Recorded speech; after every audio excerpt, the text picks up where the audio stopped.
하나님 말씀 보겠습니다. 사사기 7장 1절에서 14절입니다.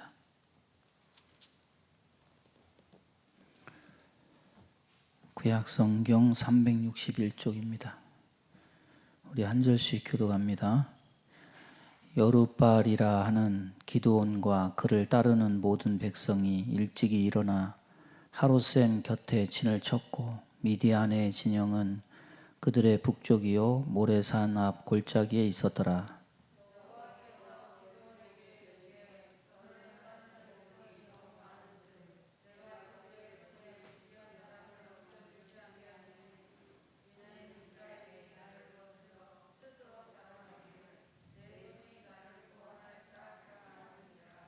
이제 너는 백성의 귀에 외쳐 이르기를 누구든지 두려워 떠는 자는 길르앗산을 떠나 돌아가라 하시니 이에 돌아간 백성이 22,000명이요 남은 자가 10,000명이었더라.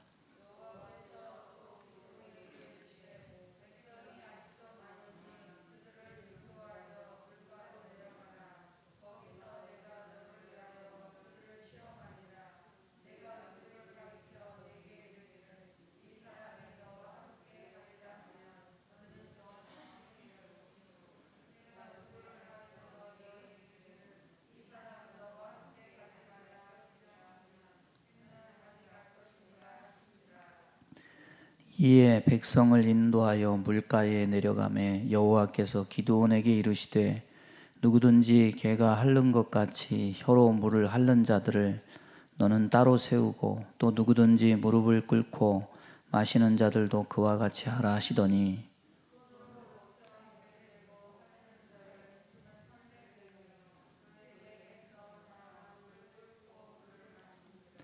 여호와께서 기드온에게 이르시되 내가 이 물을 핥아먹는 300명으로 너희를 구원하며 미디안을 내 손에 넘겨주리니 남은 백성은 각각 자기의 처소로 돌아갈 것이니라 하시니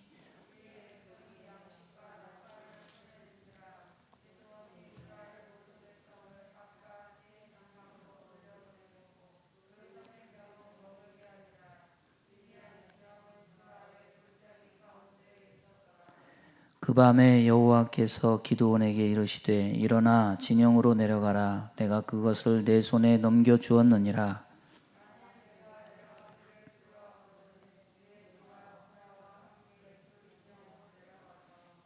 그들이 하는 말을 들으라. 그 후에 내 손이 강하여져서 그 진영으로 내려가리라 하시니 기드온이 이에 그의 부하 브라와 함께 군대가 있는 진영 근처로 내려간즉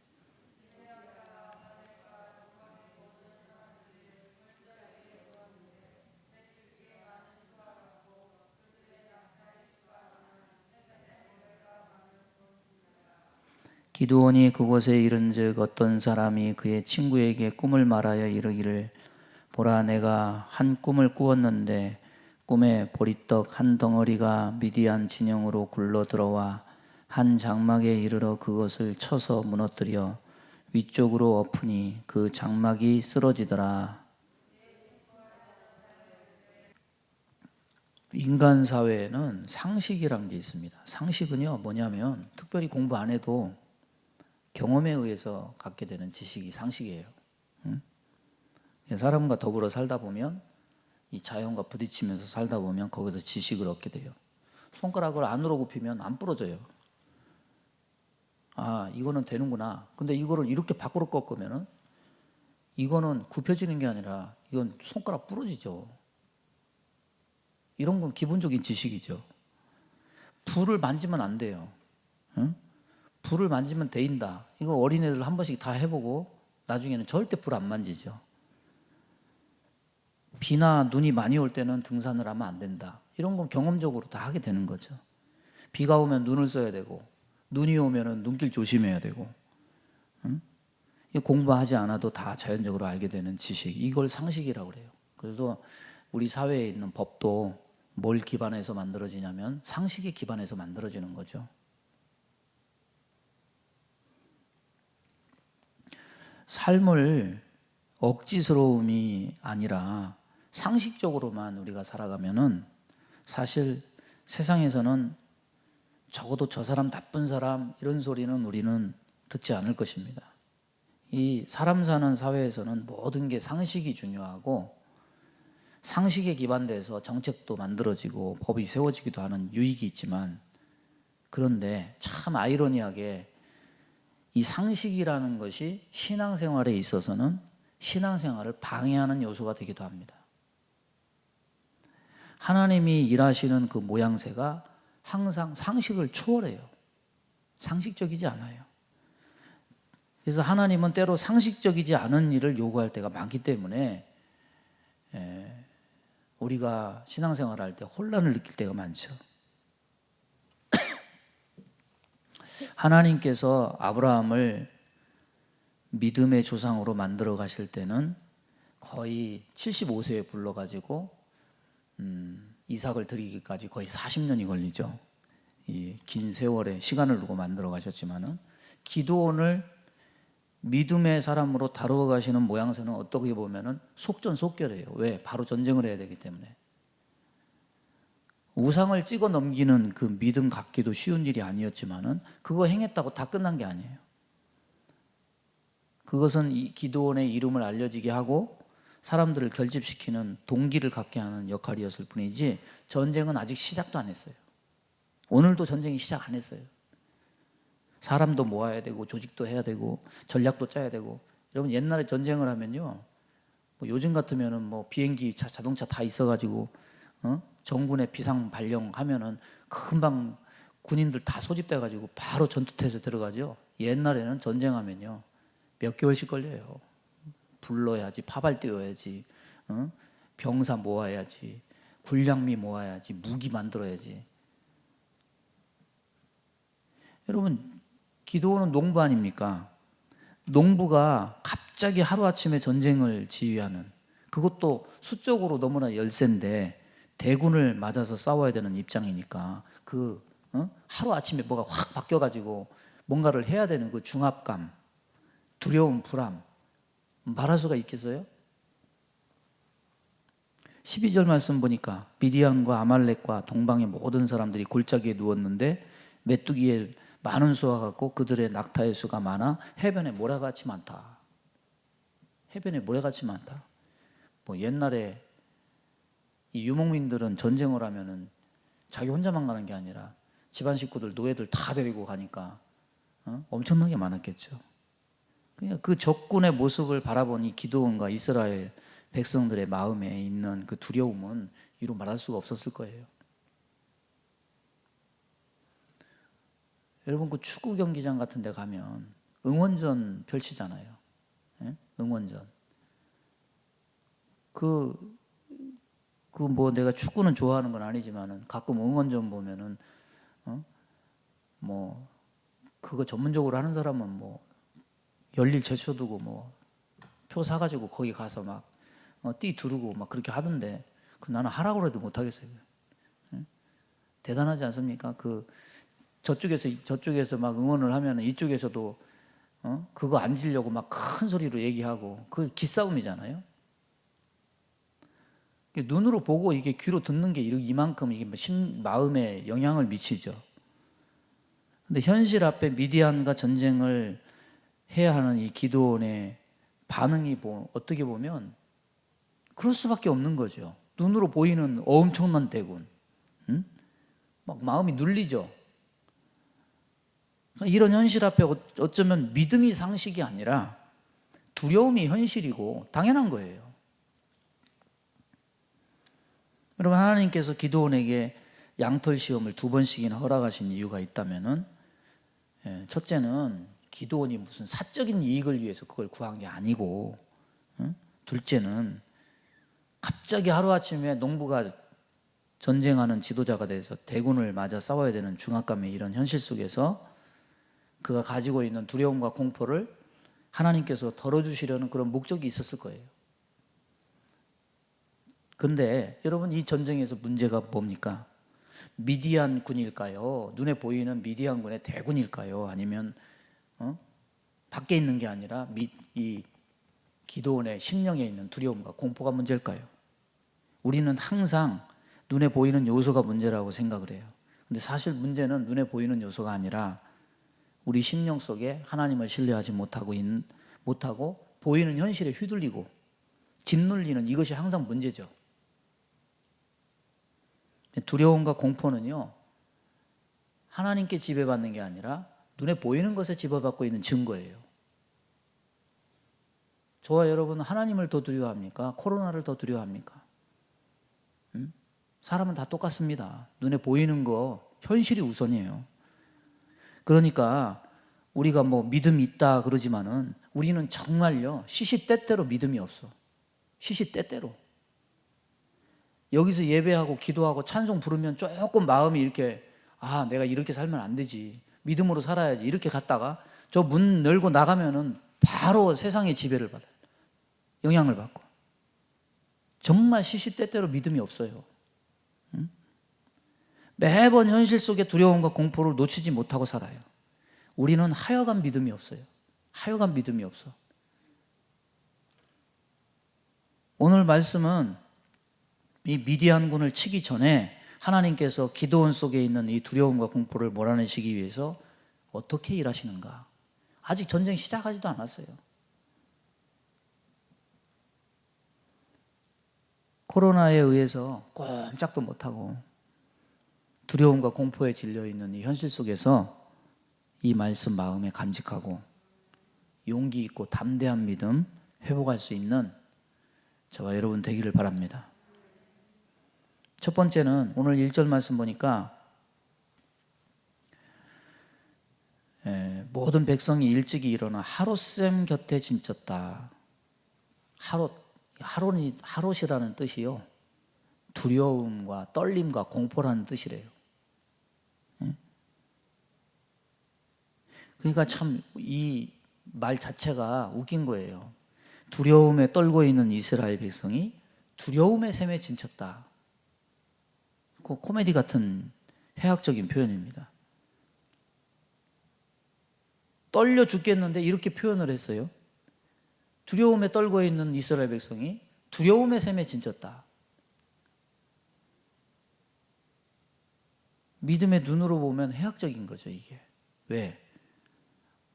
하나님이 살아계시고 하나님이 계시다는 걸 믿으면서 실제로는 하나님보다 눈에 보이는 걸 더 두려워가지고 맨날 덜덜덜 떨고 사는 거예요. 이 모습이 신앙적인 모습으로 보면 웃긴 모습이죠. 이 지역의 이름이 원래부터 그런 이름은 아니었을 거예요. 그런데 나중에 전쟁 끝나고 나서 저들의 그 모습을 이렇게 이름을 붙여서 두려움의 샘이다 이렇게 했을 겁니다. 기드온이 나팔을 불어서 사람을 모은다고 모았지만은 이 미디안의 전력에 비하면은 비교가 안 되죠. 32,000명하고 13만 5천 명하고 어떻게 비교가 됩니까? 그래서 이스라엘 백성은 두려움과 공포가 가득한 채로 두려움의 샘에 진을 치고 있는 거죠. 여러분, 기드온은 2번이나 기적을 체험해요.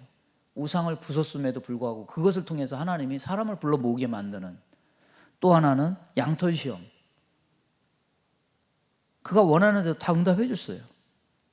그런데도 두려움이 떨쳐지지가 않아. 그 두려워하는 무리를 향해서 하나님이 뭐라고 말씀하십니까? 여기 2절에 보니까 너를 따르는 백성이 너무 많은즉 내가 그들의 손에 미디안 사람을 넘겨주지 아니하리니 이는 이스라엘이 나를 거슬러 스스로 자랑하기를 내 손이 나를 구원하였다 할까 함이니라. 아니, 숫자를 더 보태도 지금 숫자를 더 보태도 두려움이 떨어질까 사라질까 말까 하는 이 판국에 현재 숫자도 많대요.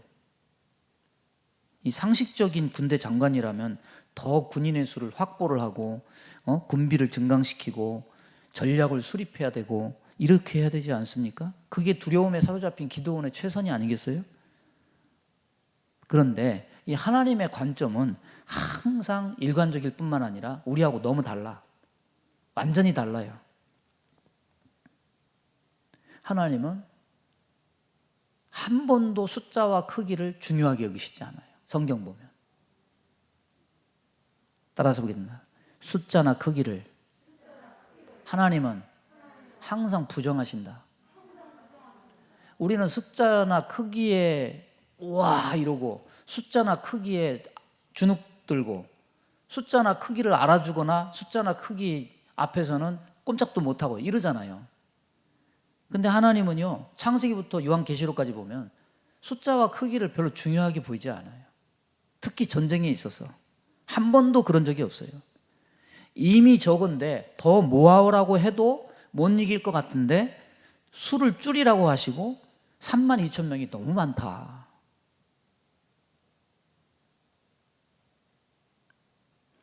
그런데 숫자를 줄이라고 한 또 다른 이유를 우리는 사사기 6장 36절에서 기드온이 한 말, 그 말을 유심히 살펴볼 필요가 있어요. 한번 6장 36절을 다 같이 한번 읽어보겠습니다. 6장 36절. 자, 읽습니다. 시작. 기드온이 하나님께 여쭈되 주께서 이미 말씀하심과 같이 내 손으로 이스라엘을 구원하시려거든. 여러분, 하나님이요, 기드온더러 이기라고 하신 적 없어요. 너 가서 이겨라 이렇게 말하신 적이 없어요. 하나님은 처음부터요, 기드온으로 인해서 이기게 하시려는 것이 아니라 당신이 이기게 하시려는 것인데, 기드온은 뭐라고 표현하고 있습니까? 처음부터 내 손으로 이스라엘을 구원하시려거든. 내 손으로. 사실 자기가 이기려고 하고 자기가 성공하려고 하니까 항상 걱정이 많고 두려움이 많은 것일 거예요. 인간은 두려움도 많지만은 만약에 그 전쟁을 이겼다면은 어떻게 될까요? 어저께인가 그저께인가 밥 먹으면서 여자 축구요? 여자 연예인들 코미디언 나와가지고 여자 축구 하더라고. 아유, 그거 하나 하는데 연장전까지 승부차기까지 가고 대단하더라고. 근데 그거 이기는 것도 골 한 번 넣으면은 그냥 무슨 뭐 세상이 뭐 바꿔진 것처럼 막 환호를 하고, 한 골을 또 먹으면은 또 풀이 푹 춥고, 축구 한 번 하는데도 그렇더라고요. 그러면 축구 한 번 하는데도 그렇게 사기가 올라갔다 내려갔다 하는데, 그 두려움 많은 그 전쟁을 만약에 이겼다고 한다면 거기엔 또 다른 두려움 이상의 또 다른 위험 요소가 또 하나 있어요. 언제 두려워했냐고 싶을 정도로 바로 내가 전쟁에 이겼어. 하나님은 그 실체를 아는 거죠. 인간의 실체를 아는 거죠. 두려움 이면에 또 뭐가 있는지. 표면적으로는 두려움이 있었지만은 이면에는 또 뭐가 있냐면은 교만해지는 거죠. 금방 교만해지는 거죠. 여러분, 가나안 땅 들어가서 여리고 점령하고서 바로 나오잖아요. 아이성 전투 전에 묻지도 않고, 저 정도면은 3,000명이면 돼. 그러다가 가서 대패하잖아요.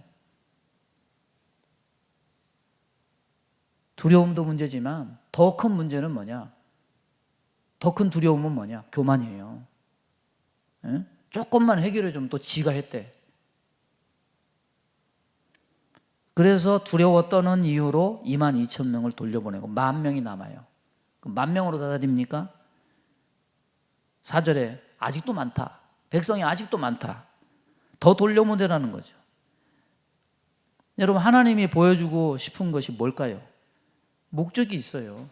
사람은요, 조금만 틈이 있으면 비집고 자기를 어쨌거나 집어넣어. 자기를 높이고 자랑하고 자기를 기쁘게 하려고 하고, 태어날 때부터 죄를 가지고 태어난 우리의 죄의 가장 중요한 경향은 뭐냐면 자기를 높이는 거예요. 자기 사랑.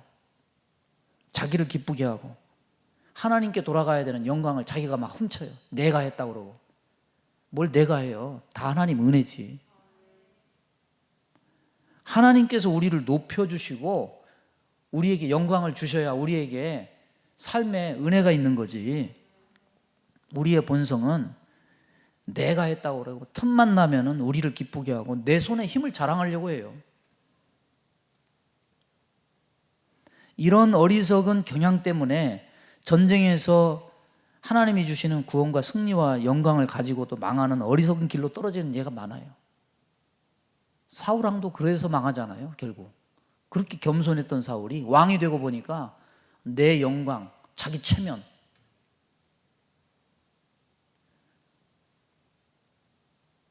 여러분, 가난한 사람이 잃을 게 많습니까? 유명한 연예인들이 잃을 게 많습니까?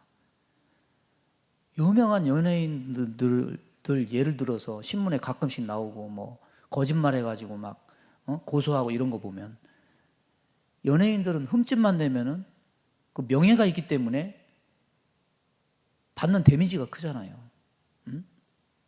그러니까 지위가 높아갈수록요, 이 명성이라는 그것에 치명적인 어떤 사건이나 이런 거 있으면은 그냥 거기서 그냥 그대로 그냥 추락하는 것은 날개가 있는 거죠. 그냥 곤두박질 치는 거죠.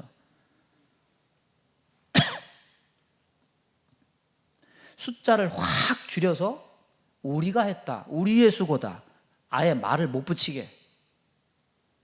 10,000명 정도, 우리가 10,000명으로 이겼어, 이런 예는 있어요.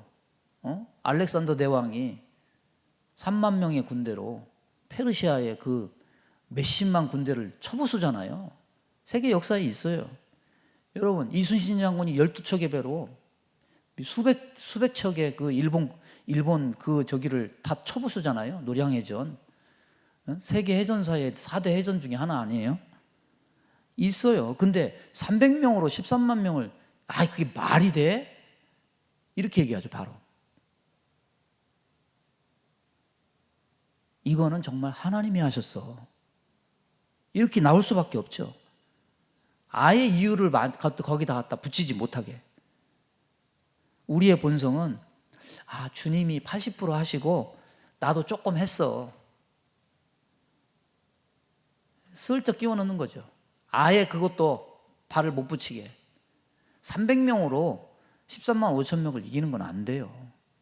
여러분, 300이라는 영화도 있죠. 결국 스파르타 군이 다 죽잖아요. 그렇게 장렬히 전사하는 건 있어도 몇십만을 깨부수는 거는 그건 말이 안 되죠. 아무리 용사고 힘이 세고 훈련을 많이 했어도 그건 안 되죠.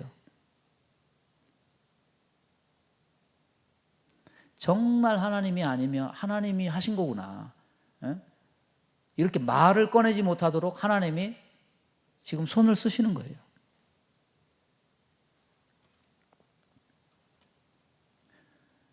이건 뭘 얘기하는 거냐면, 인간의 가능성을 0으로 만들어요. 0으로. 인간의 가능성을 0으로 만들어놔요. 이거 어디서 쓰시던 방법입니까? 아브라함에게 쓰시던 방법입니다. 아브라함은 자식 낳는 것을요, 75세에 가나안 땅에 와가지고 이제나 저제나 기다렸는데, 더 늙기 전에 빨리 주셔야 될 거 아니에요. 일찍 포기했죠. 그래서 자기 종을 삼으려고 하고 하가를 취해서 이스마엘까지 했지만은 하나님 뜻은 그게 아니었죠. 결국에는 100세, 고목나무, 완전히 거기는 소망이 없어요. 100세가 되기까지 시간을 지체하신 것은 하나님이 어떻게 하려고 하신 겁니까? 인간의 가능성은 눈꽃만큼도 없는 거예요. 0%. 믿음이 뭡니까? 따라서 보세요. 인간의 가능성을 바라보는 것이 아니다. 믿음은요, 오로지 100% 하나님의 가능성만 보는 거예요.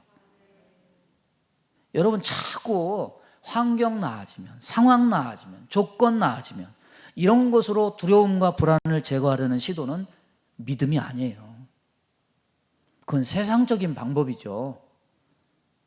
돈 모아서, 권력 가져서, 학식을 가져서 나의 삶의 불안을 제거하고 사람들 앞에 뽐내려는 이런 시도, 이게 전부 인간의 방법이고 세상에서 사람들은 그렇게 해서 자기 영광을 다 취해요. 그러나 하나님이 우리에게 요구하시는 것은 뭐냐? 인간의 가능성을 통해서 결과를 내시려고 하는 게 아니에요.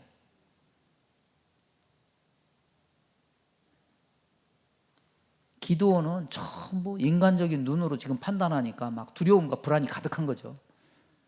근데 하나님은, 야, 네가 네 눈으로 본 거 가지고 네가 안심하고 뭔가 이기려고 하고 그러냐? 오히려 그거를 그냥 사전에 그냥 다 제거시켜버리는 거예요. 숫자로 되는 게 아니다. 오직 나의 힘으로 되는 거다. 그래서 10,000명을 어떻게 처리를 합니까? 우리가 잘 아는 대로 5절 이하의 말씀 보면은 300명을 뽑아요. 근데 이 말씀의 중심은 손으로 물을 떠서 먹는 사람은 경계를 잘하니까 이 사람은 무슨 싸울 만한 용사로 저 정도면은 용맹하니까 뽑은 거고, 뭐 이렇게 말하고 싶어 하죠. 300명은 특별하게 차출된 사람이다. 여기에 핵심은 그게 아니죠. 그럼 그것도 갖다 인간의 공로를 자꾸 끼워 넣는 거예요. 예? 이 300명의 용사는 믿음이 출중해가지고 뽑힌 거야. 뭐 이런 식으로. 물을 어떻게 먹냐, 사실 이게 핵심이 아니고, 하나님은 전쟁을 적은 수로 하시려고, 적게 뽑으시려고 하나님이 그렇게 기준을 세운 것 뿐이에요. 여기에 핵심은 뭐냐? 전쟁은 너희들이 하는 게 아니다. 내가 하는 것이다. 이게 핵심이에요. 우리는 자꾸 세상적, 육신적 환경과 조건에 기대서 그것으로 만족하고 두려움과 불안을 떨쳐보려고 해요. 좋은 직장, 좋은 배우자, 좋은 아파트. 그런데 나는 하나님으로 살아요. 하나님이 내 인생을 책임지셔요. 이런 말 하면은 다들 물론 알죠 하면서, 그래도 현실은 현실이잖아요. 근데 오늘 말씀 보세요. 3만 2천 명에서 2만 명 떠내보내고, 2만 2천 명 떠내보내고, 10,000명에서 300명만 남기고 9,700명 다 떠내보내고. 300명으로 어떻게 이겨요? 이 말은요, 오늘날 무슨 말하고 똑같은지 아세요? 어떻게 돈 없이 살아요? 이 말하고 똑같은 말이에요.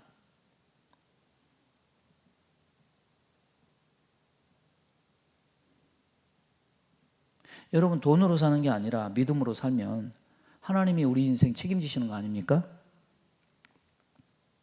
제가 인생을 이 나이 먹고 이렇게 뒤돌아보니까요, 어렸을 때 불안하고, 미래가 불안하죠. 불투명하니까.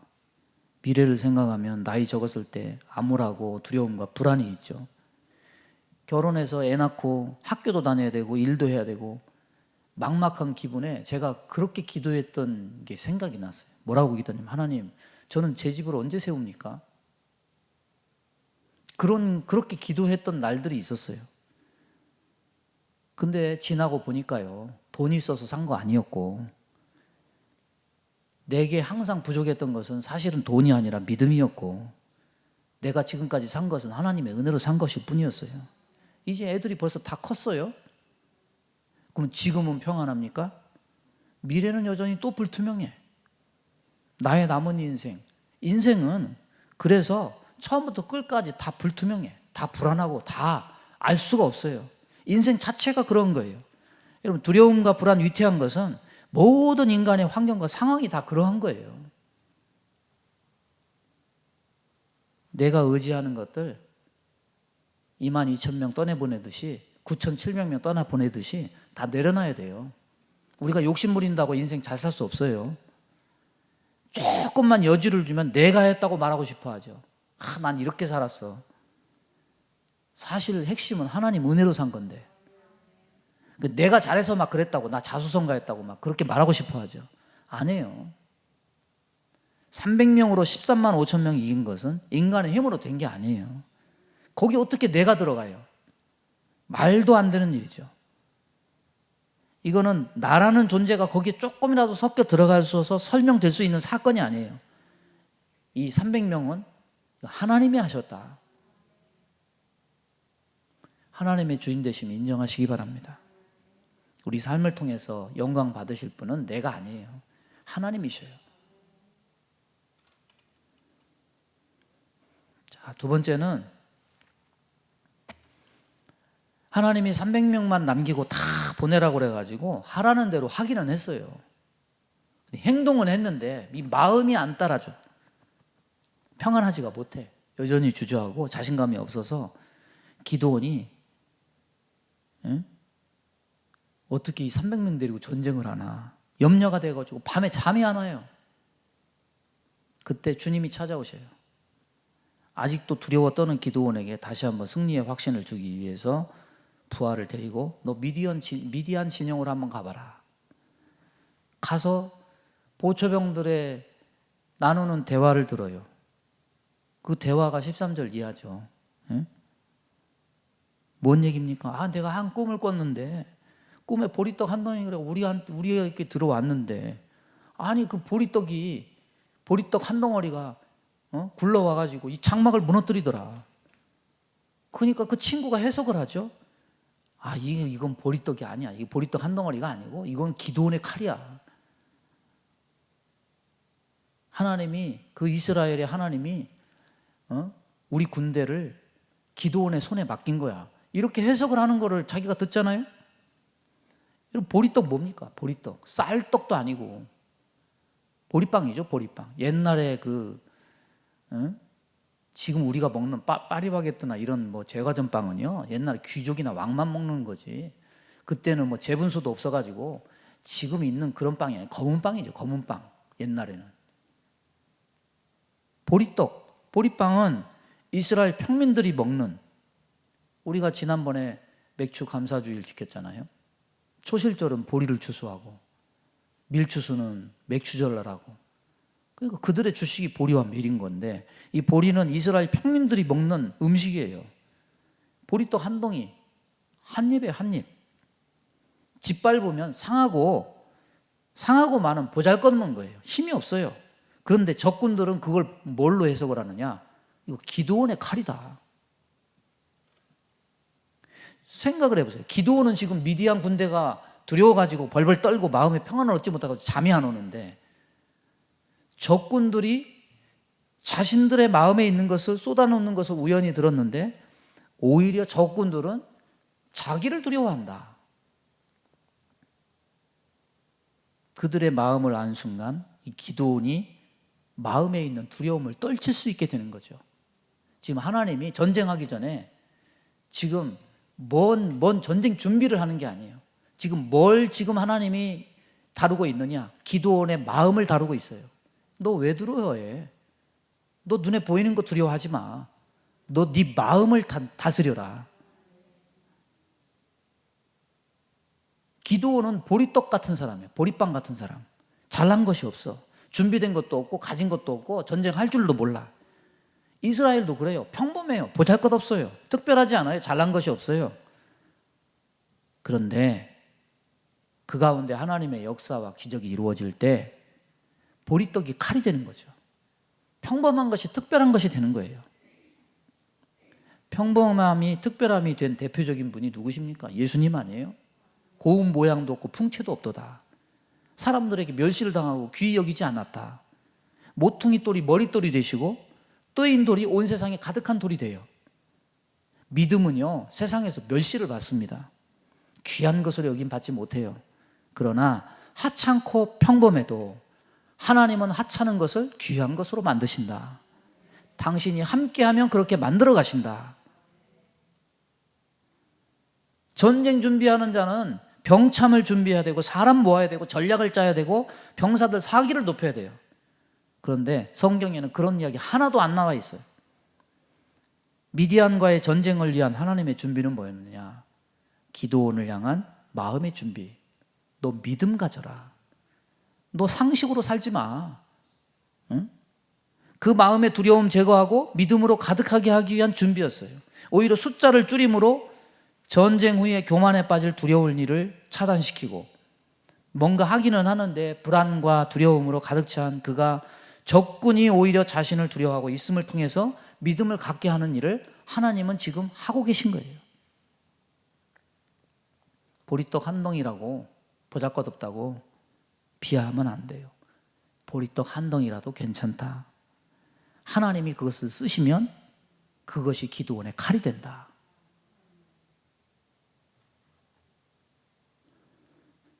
말씀을 정리합니다. 여러분, 사람 사는 사회는 상식을 가지고 살아야 되죠. 상식적이어야 되죠, 사람이. 그런데 여러분, 신앙생활은 상식으로 하면 안 돼요. 응? 따라서 해보세요. 믿음은 상식에서 오지 않는다. 여러분 가지고 있는 지식에서 오지 않아요. 상식은 오히려 믿음을 저해해. 상식으로 믿음 생활을 하려고 하면 자신의 상식으로 믿음을 검증하려고 했던 기드온과 같은 길을 걷게 돼. 눈에 보이는 것에 의해서 만족하고 눈에 보이지 않으면 불안해하고, 그래서 상식을 따라 믿으면은 하나님 말씀보다 사람들 말에 좌우되고 눈과 귀로 확인한 사실들에 좌우되고, 그걸 가지고 하나님을 판단하고 하나님을 검증하려 들 거예요. 그러나 하나님은 기도원의 그 상식들을 당신이 마련하신 준비 과정을 통해서 철저하게 다 제거시켜요. 제거시켜. 숫자 안, 최소한으로. 너의 마음의 두려움, 그게 중요한 게 아니야. 그래서 그 마음의 믿음과 확신으로 가득 차게 만들어 놓으셔요. 따라서 해보겠습니다. 믿음은 상식을 초월한다.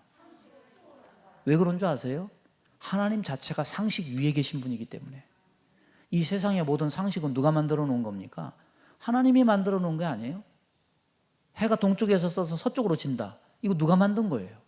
하나님이 그렇게 만들었기 때문에 그게 상식이 된 거 아닙니까? 우리가 상식 선에서만 하나님을 생각하면 하나님을 격화시키는 거죠.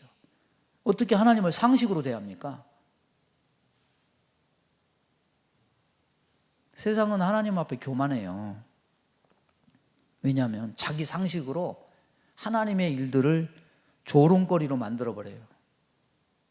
성경은 신화다, 신은 없다, 과학적으로 검증할 수 없다. 그런데 보리떡 한 덩이 그렇게 취급하고 하찮은 것으로 취급받아도 괜찮아.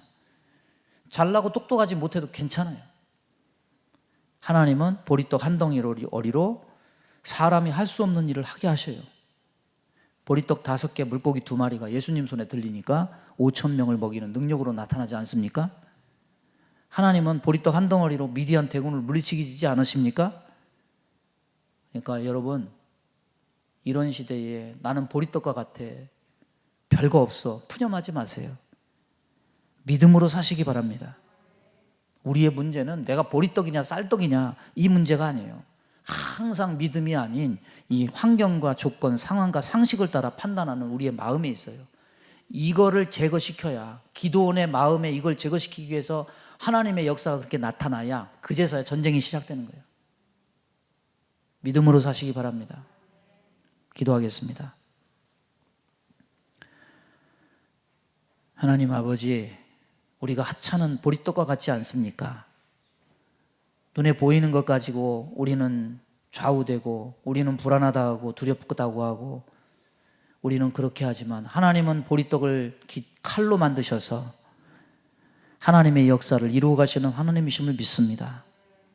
하나님, 환경과 조건과 상황이 문제가 아니라 내 마음에 보리떡을 칼로 만드시는 하나님의 그 능력을 신뢰하지 못함이 문제임을 믿습니다.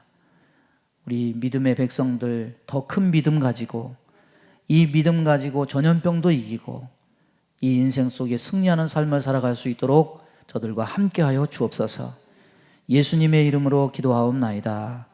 아멘.